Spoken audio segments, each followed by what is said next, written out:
Hello, everyone, and welcome to the RunIowa podcast. I'm Rob Lindquist. And I'm Dave Kading. And this is episode 102 of the podcast. Cool. Yeah, awesome. In our new studio. New studio. We're working on it. Yeah, it probably has a lot of echo in here. Yeah, maybe some hum. Yep. Yeah, all that good stuff. Anyway, stick with us on episode 102. We're going to have a shoe review of my Launch 4s finally. Yep. Dave's going to talk about his marathon, and we have our of the weeks. That's it. Here we go. Episode 102.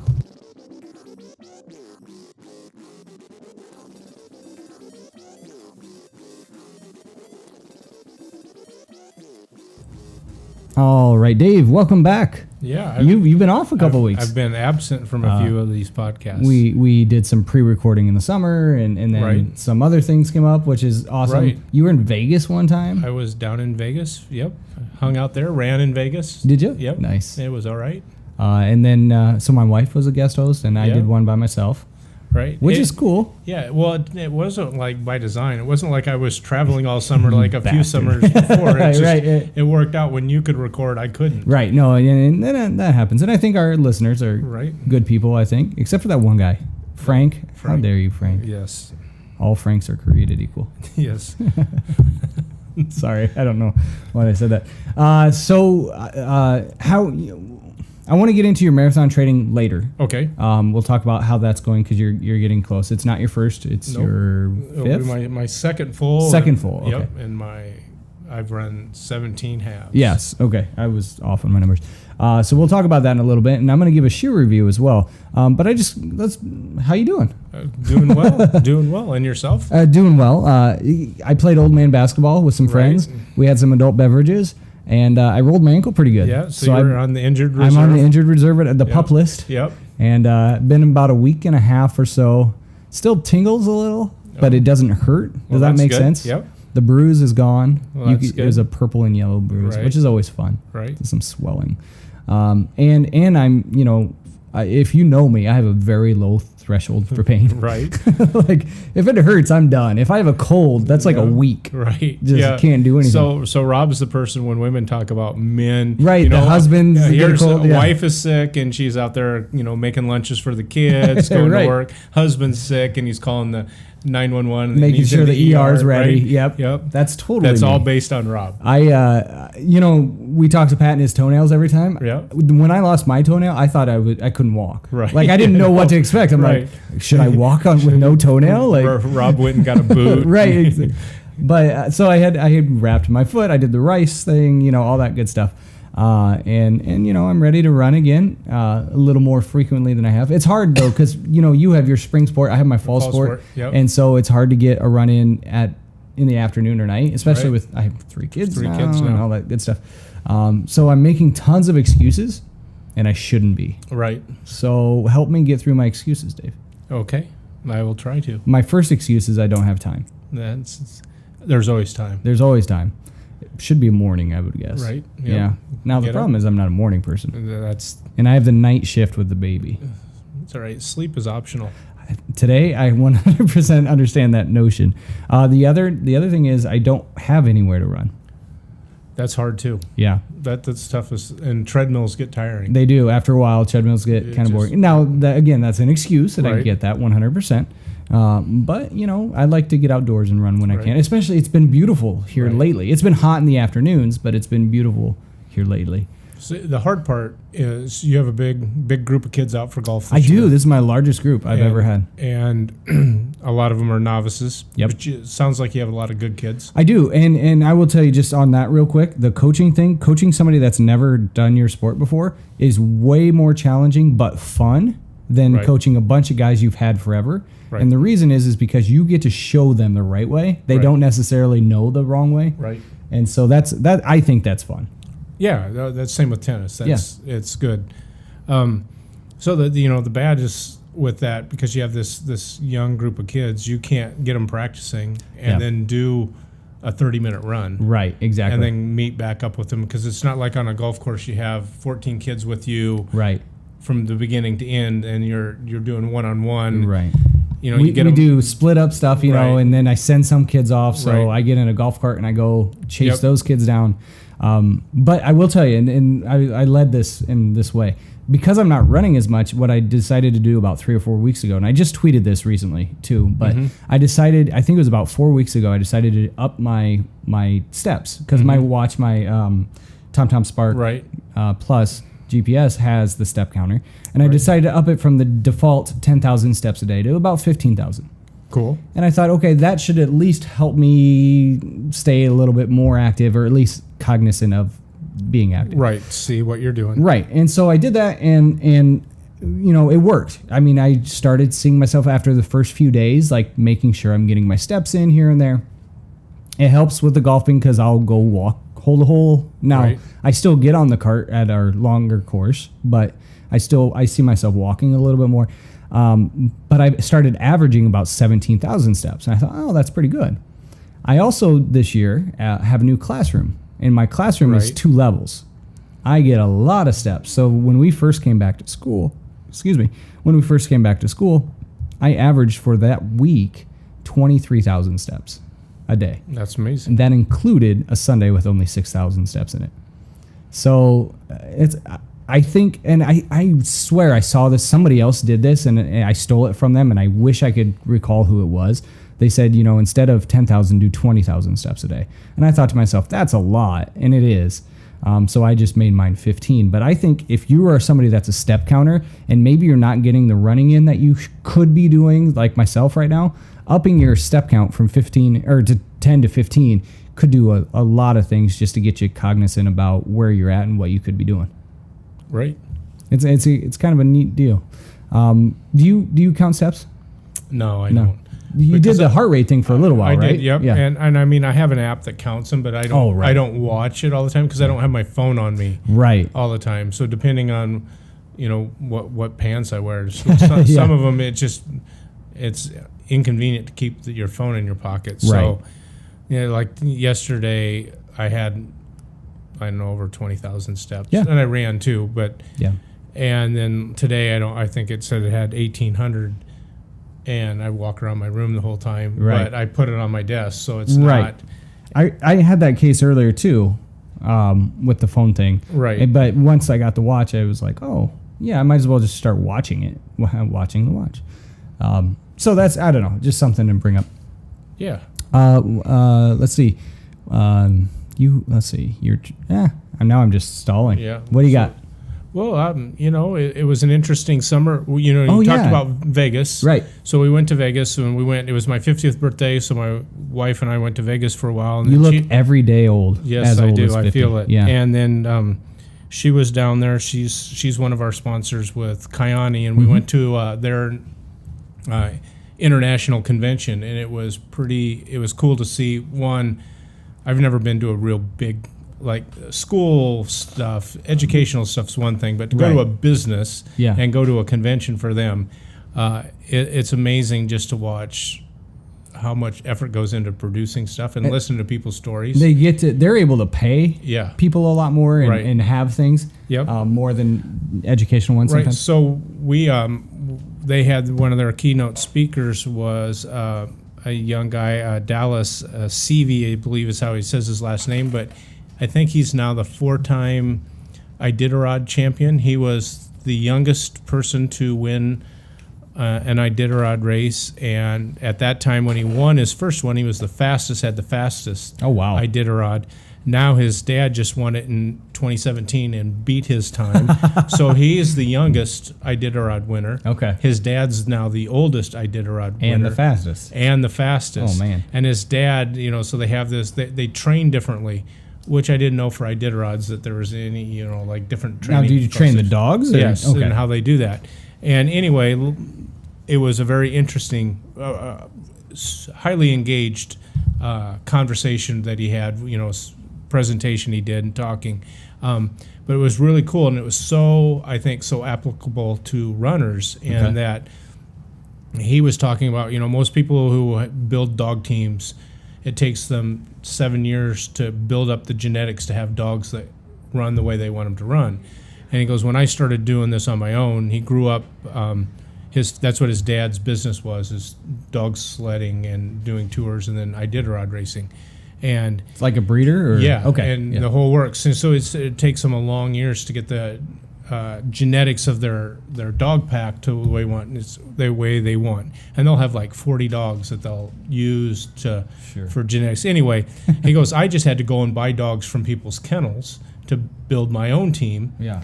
And it's not like they're selling me their best dogs. So I'm buying dogs that are smaller. And he goes, so I had to change my philosophy to how can I use these dogs that aren't the big dominant dogs that other sled teams have and train to be an efficient team. And he goes, it all came down to looking at what my dogs can do and treating them as a team, not just pets. Sounds like a good high school coach. Yeah, absolutely. And I think with running, so, you might go and see this training plan that you want to do, and it says, on Mondays you're running 4 miles, on Tuesday you're doing speed work, on Wednesdays you're off, whatever it is. But you might go, well, I'm not fast. Yeah. So maybe I do more speed work or less speed work or whatever it might be. That there's, like the guy said, there's several ways to skin a cat, and you just have to tailor stuff. Says the dog guy. So, but it was cool. Yeah. And it was fun to listen to somebody who did something completely different, went against the grain, and turns out to now everybody's copying him. So you're saying roll my ankle, become a marathon champion. Yes, that's how it works. I'm on the way. That's how it works. So, Very it was really cool. Very cool. Yeah. And did you gamble? I have to ask. Yeah, a little. You're not much of a gambler. No, I'm not. Yeah. I hate losing. Yeah. I mean, I hate losing at anything, especially stuff that's out of my control. Sure. And so my wife kept going, we got to go to the poker tables, because I play a lot of Texas Hold'em online. It's live online, so you're playing against people. And I go and I'm like, geez. For free. You guys, it's illegal and stuff. Yeah. Yeah, I play for free. You play the practice. Which I can do. Yeah. But, when you go and say, all right, it's a $100 buy-in or $1,000 buy-in, that becomes a little different. Right. The stress level goes up. So we did one day, and it was fun, but we didn't. Sure. We lost every penny we gambled with. My real quick Vegas trip story, we went one time. I won a trip to Vegas. That's a different story. But Nicole's not a big gambler. I gamble once in a while, so I know how to play the games and whatever. Right. My funniest story was I decided one night Nicole was tired. We'd done shows and stuff all day. And so there was a tournament in our lobby of our hotel that night. And I said, I'll go sit there, Hold'em tournament. And so I paid, I think it was a $25 or $50 buy-in. I don't even remember. So I just sat down. There were 10 tables, and I'm on my table and we're playing, and they were showing a replay of the Giants versus Eagles football game. This was like 10 years ago, whatever it was. And it was a replay of this game. Fine, no big deal. Nobody's really paying attention for it, but it was on the TV in the corner. And the game gets over. The NFL game gets over. Yeah. We're sitting at the table. A dude at my table who was leading our table, like he was just demolishing all of us, stands up and says, I'm out. Split up my chips. And we're like, what? He goes, the Eagles just won. I think it was the Eagles. The Eagles just beat the Giants. I just won $25,000. And it's like, I don't need this little poker tournament. And it's like, you realize that game happened like 9 hours ago, right? And he goes, yeah, but this is the first time I've seen it.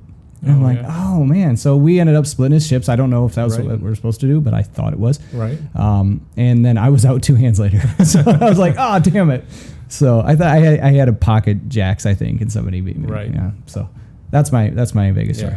So yeah, it's fun. Vegas is a good trip. Yeah, it's always a good time. Even if you're not a gambler, it's a fun time for the shows and stuff like that. So anyway, visit Vegas.com. No, we're not getting paid for that. What we're gonna do, we're gonna take our break. We're gonna come back. I'm gonna talk about my new shoes. We did a quick preview of them before. It's the Brooks Launch 4s. I got some running in before I hurt myself, and so I'll talk about those. And then we're gonna talk about Dave's training for his marathon. All right, awesome. We'll be back right after this on episode 102 of the RunIowa podcast.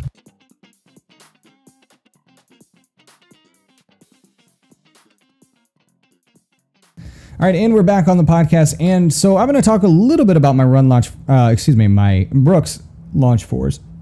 I just got them. Actually, the weird thing, and don't tell my wife, I think she stopped listening to the podcast by now. Okay. I think she stopped after episode 5, except for when she's on it. Right. So this is the weirdest thing. Facebook got me. There was a Facebook ad for Launch 4s from Brooks that I saw. They were on sale or whatever, and I bought them. I was like, cool. Hey, those look cool. They had the style I wanted. I was looking at those anyway. They were one of the 3 pairs that I wanted, and I have some Brooks, so I already knew the size-wise what to look for. And so I got online and I'm like, screw it, I'll do it. And I bought them. And the one thing I was a little sad about, they didn't have my first choice for colors. I was going to do like one of my daughters got a new pair of Nike shoes, and she does not deserve them or need them, but she got them. Right. And they're like super weird, funky colors all over the place, like 80s almost, like that kind of style. Right. And they had a pair of Brooks, and I was like, oh, I should get those just to match her. It would be great. Right. Yep. And they were out of that style, so I was kind of sad. But I did get some new ones. Color doesn't matter to me. The first thing I did, Dave, when I got them, put my Yanks shoestring laces in them. Cool. Very first thing I did. I do enjoy those Yanks. If we did that review on those a while ago, right. I think you should get a pair, especially the Ultra Runners. I think somebody told us if you're an Ultra Runner, they're great because then you can just pull off your shoes real quick, right. get new socks on, and put your shoes back on. Sounds cool. I have to do that. Very little effort. Anyway, so I put on my Yanks, and that weekend I got them. I actually went on a Girl Scout trip with my daughter. I think we talked about that already as well in the preview. And I did some hiking. It wasn't, rough terrain hiking. It was Girl Scout hiking. Right. But I got some good mileage in that weekend on it. And then I did a couple runs with them as well. By no means do I have 100 miles on them yet. But I do feel like they are the exact shoe I wanted, which is very important when you're ordering shoes online. Absolutely. I was looking for a light trail shoe. Now, that's not out there a lot. Right. I mean, maybe it is, and I just haven't done a ton of research. You have to find them. But it has a rigid sole, the bottom part of the shoe, but it has a very light and breathable top end of the shoe. The tongue is a little thicker than maybe I expected. And so when I was lacing the Yanks through that, I kind of realized that. I'm like, that's kind of a thick tongue on the shoe. But that being said, they are pretty comfortable. And I think I mentioned this in the preview, so I apologize for those of you that heard the preview of the shoe. On the initial wearing, what usually happens when you buy a new pair of shoes? They're blistering, right? Don't I do. I typically blister. You don't? No. So this was the first pair of shoes I didn't. Okay. So, which I thought in itself was pretty neat because I always blister when I get a new pair. Usually it's because I tie them too tight. Like that's the main cause of blistering.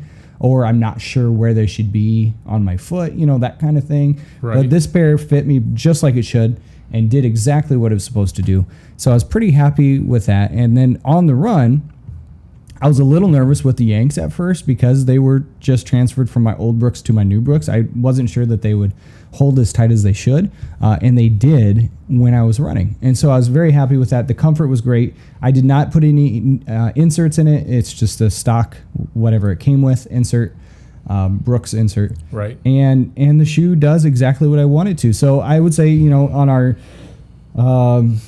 non-standard scale of how do I arbitrarily rate this thing, I would say absolutely. If you're looking for a pair of new trail shoes, this is something to take a look at. They are a little bit.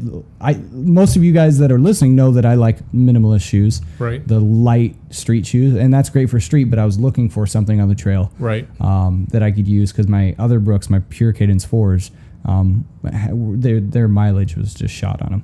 So I would say check it out. You can check it out at brooksrunning.com is their website, or anywhere else that you find your Brooks merchandise. Find the styles you want. I will say they did not pay me for this ad or review. Excuse me, I said that wrong. They did not pay me for this review, but on my Instagram account at Rob_Lindquist, they did ask because I just happened to take a picture of the shoes and that stuff, and so they used it in their advertising Run Happy or whatever it is. Cool. So I thought, hey, that's kind of cool, but I did not get paid for it. But an honest review is, I would say if you're looking for the pair cost me $80. They were on sale. Shipping was free. And so you bought them from Brooks? I bought them from the Brooks website I found on, I think Facebook had one of those personalized ads.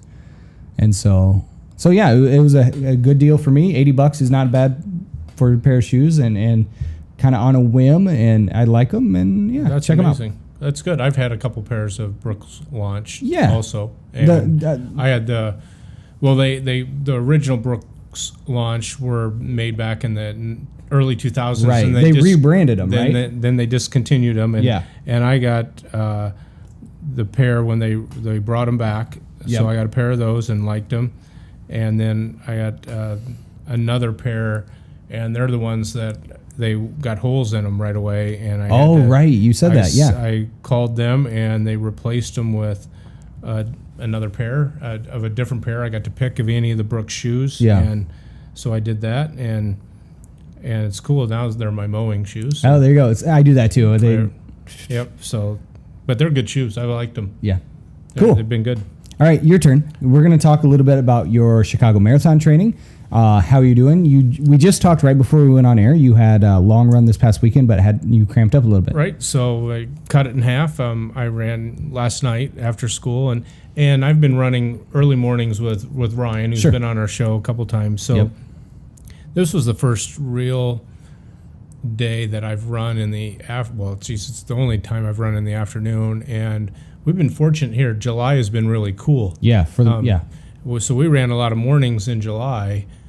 In August, same with July wasn't so much, but August was definitely cooler than normal. Yeah. Where we ran, and it would be 55, 60 degrees in the morning, and we'd run, and so it wasn't too bad. July we'd run, and it would be nice, but it was humid. It's humid on July. So yesterday ran, it was about 87, I think, when I went out and ran. So Yeah. I kind of got hot, and we run across a big pedestrian bridge, and so coming down the pedestrian bridge at about mile 6, had to make a left-hand turn. So when I overextended my left leg on the stride, all of a sudden I got a cramp in my, and it was one of those, it wasn't like a cramp where you're like, oh, I got a cramp, I could just feel it get really tight. Yeah. And usually I can run through it or stretch a little and it goes away. And it just, by the time I got to mile 7 back to my truck where I was going to turn around and run the same loop again, it's not, one of those, an injury is worse than losing Especially out on that late. mile. Yeah, because this late in the game, you have 3 weeks left, 4 weeks, I think. About four and a half weeks. Yeah. So you don't want to injure yourself now. And so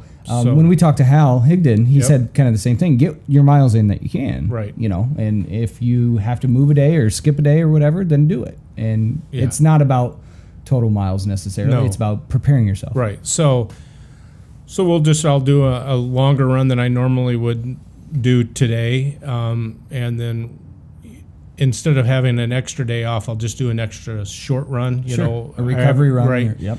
So I haven't done any short 3-mile runs. So we're going to do a 3-mile run tomorrow morning. Nice. And then this weekend, you'll feel like that's nothing though. Right. Like you're in that part of your training. I know. Absolutely. So then this weekend, I got a 3-day weekend, I can kind of get my long run in, whatever works the best. Oh yeah, we do have a 3-day. And so it won't be bad. The hard part is right now for me, because we run. Most of the times when we run, we're running with somebody. Sure. I don't do a whole lot of solo running. I'm finding that I've gotten really accustomed to running with somebody and having conversation. Sure. So when I run by myself, not only am I running a little slower than I want to, when I get to, I'm way more cognizant of how I feel when I'm running by myself than when I'm running. It's grinding. I was going to ask you, so what if you didn't have your truck at the loop? Like if you were doing a 14 mile or whatever out and back? I would have been fine. I probably what I would have done if it would have been the same loop, but I was at 7 and I had to turn around and come back. Yeah. I was at the golf course, so there's a place to go in and get more water. Yep. I would have done that. I would have walked in, really made sure I drank, stretched some, stopped and just stretched, and then finished. Yep. I felt everything felt fine. Sure. It's just when that calf started, and I've had some in the past problems with my calves getting tight, and keeping me from training the way I want to. So it was like, all right, it's good to stop. I felt good. I was feeling good. Other than that, so it's like, you don't want to end on a bad note, kind of thing. Exactly. Yeah. And if I didn't need to put the miles in, I didn't need to. Yeah. Well, and we've talked about that too. You've built a base. You've run that, that distance. That wouldn't have been a PR for this training, right? No. So you've done that, and so that's it's if you feel it in your body, just take the day off. It's in how and I don't want to keep harking back, but it was a recent episode. Right. He said, don't try to make up the miles. You already have those miles. Right. It's not something where, oh, I only ran 7, I better run 22 tomorrow. That right, sort absolutely. of thing. It's all about your body and feeling how your body is. So. Yeah, so it's good, and I'm happy with where I am. As I feel confident. I wouldn't want to say if this weekend, if I'm at this point in this weekend, I think I can do 26 without any problems. Sure, it would be painful. Sure, I would notice that I haven't done any real long runs. Yeah. but I feel good enough, shape wise, my legs wise, it'd be fine. You made a comment before we started recording today that you look at the cutoff time. I looked at the cutoff time, which is like 7 hours or something. Yeah. So I just know I have to run faster than the 7-hour marathon. So you're out there to enjoy it. Your daughter's going to be with you. Right. We've talked about that before. Yep. Just out there to enjoy it. Enjoy it with her. It'll be her first. Yeah, it will be. And she's had a rough summer. Sure. And so it's one of those, it'll be just good to go do something where there's no external pressures on there. And I don't. That's the joy of running too, right? And I don't know how I'm venturing to say her training has been less than optimal. Sure. Considering everything, but I did go up this weekend to see her. She goes to the University of Iowa, and so I went and saw her this weekend, and to take some last of her stuff back for school. Anyway, I said, so how's your training? I asked, how's your training? Did you go run? She goes, yeah, the group that she's running with, a member of, anyway, they did a long run. She goes, yeah, that we were supposed to do 15 or 16 is where they are. And she goes, but at mile 13, we're running by my apartment. Oh, no. And she goes, and it was raining, and it was really humid. And she goes, and it sucked. So I looked at, all right, I can go to the end, but then I have to come back home. Yeah. Or I can just turn in and go to my apartment at 13 and a half or something. Yeah. 13 and a half sounded really good to her. Hey, that happens. So I'm glad she all right. So she's got a half in, and if she keeps running on the group runs, I would say in the next 3 weeks she'll get an 18-miler in. Yeah. And so then if you can do 18 miles, that last 8 you can get in. You can get it. I mean, you might have to do run, walk, and stuff, but as long as you're not stupid about how you're doing that and manage your pace. Yeah.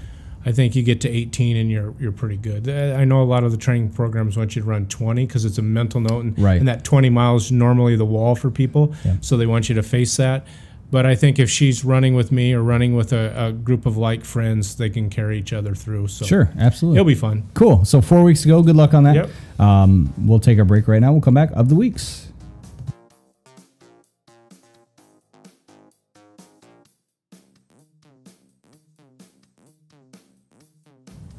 All right, time now for the of the weeks. Dave, you have the tip of the week. I do have the tip of the week, and it's not going to be a normal tip like we've done in the past because I follow runnersworld.com.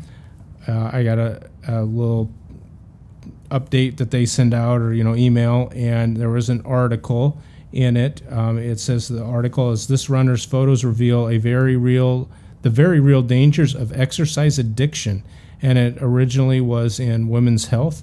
So it was on runnersworld.com, and it talks about for Transformation Tuesdays, one of those many things where people are posting pictures of herself. It's a blogger, Erin, of Queen City Sweat, did something a little different. Instead of posting images showing weight loss or improved muscle definition, she shared her images of herself from June 2016 when she says she was addicted to exercise, along with a current photo.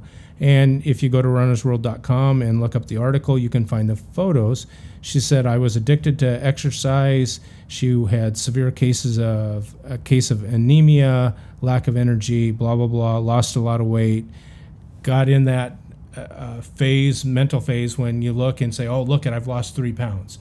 I'm going to work out harder because then I can lose 3 more. Right. And she got to where, she was really addicted to exercise, and it was causing a lot of harm to herself. Now she has a better balanced outlook on exercise and herself. And they talk about defining addiction to exercise and so forth. But I thought the biggest thing to her says that her old idea of balance was cutting calories during the week, binging on the weekends, and then forcing herself to work out to make up for that extra caloric intake on the weekend because she was just exhausted. And so she says now a balanced lifestyle involves listening to her body, eating without counting calories, taking rest days, prioritizing time with people she loves, and now she looks a lot better. And we were just looking at the photos. She looks healthier. Oh, yeah. Definitely. She was one of those people that we'd see out running, and you'd see them at events or things, and you look at them like, holy cow. They might be really good runners, but they don't look healthy. Right. They look just too thin. And it's pretty interesting to read. And she says, my only advice for you is don't fall into the Instagram trap. posting pictures and looking perfect and comparing yourself to others, that isn't healthy. Right, absolutely. And so post pictures like I do with 3 chins. Yes, right, absolutely. So you can find the article on Runner's World. And we'll have a link to it at runiowa.org. .com. And in it, I challenge anybody who thinks, maybe I have a problem with that or not. You can go, and there's a link in the article that says, do you have an exercise addiction? Answer these 5 questions to find out. And I challenge anybody to take it, especially if you're one of those people that you're like, boy, I've lost 40 pounds since I started running, and it really fuels me to go out and work out. Yeah. Now it might have gone from maybe an addiction to food or managing your stress with eating to the opposite. Sure. And now you're addicted to that feeling of losing weight and stuff, and you're don't have a healthy lifestyle on the opposite end is what you did. So anyway, that's kind of my tip of the week or the article of the week, whatever you want to call it this week. Well, it's a tip. Be healthy. Yeah, no doubt. And manage yourself, and you'll feel better about running and exercising when you're doing stuff that's healthy. I shook my head, but you couldn't hear it. Right. But yes. Awesome. Very cool. Again, runiowa.org. We'll have the link there as well in the show information. I have the race of the week, and this week's race of the week, it's short notice for you, but if you're like Dave right now, he's training for something else, but this could be something he does. This is the Shenandoah Wabash Trace Nature Trail Boston Marathon Qualifier. Marathon, half marathon, relay, fun runs, all of that in Malvern, Imogene, and Shenandoah, Iowa, and it's going to start in Shenandoah for this race. You can find out all the information at shenandoahiowa.net. All of the information is there, including prices. You are in the late registration fee period. You can still register up until September the 6th. Yep, September 6th. So you are able to do that still, but you are in the late fee period. So marathon fee for you is $90. An additional $10 for the pasta dinner the night before in Shenandoah. And all of that information is there. We love the Wabash here in Council Bluffs. We have a trailhead up here. And so that's just the extension of the trail down south, right? That's cool. Yep. Yeah. All the info, again, shenandoahiowa.net and at our website, runiowa.org for more race information. Cool. We'll take a break. We'll be back and wrap things up on 102 right after this.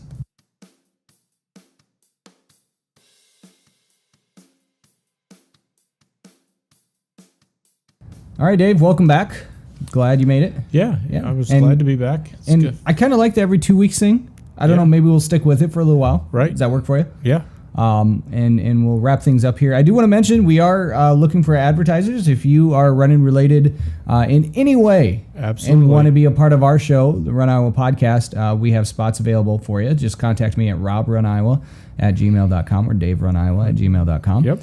And for all of you that might have sent me an email in the past 2 weeks, I apologize. With school starting, I'm behind. Right. So I will get to them. I promise.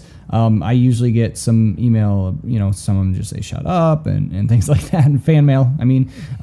But no, I will get to your emails. But if you would like to help sponsor our show and keep us doing what we're doing, you like hearing people to talk to around the state of Iowa, shoot me an email, shoot Dave an email, say, hey, listen, you really need to talk to this guy or that girl or whoever it is. And we will be happy to get in contact with them. So get in contact with us again, those 2 email addresses or at runiowa.org. Or at RunIowa on Twitter, Facebook, and runiowa.org. I got them all, right? You did. I think so. And my Instagram, 3 chins. Yes. You can do it that way, too. So, okay, cool. Anything from you? No, it'll be a great fall. Hope the weather's nice for everybody out there running. Yeah. And it's keep fall doing race season. Yes, it is. All right, good luck to everybody out there. Happy trails.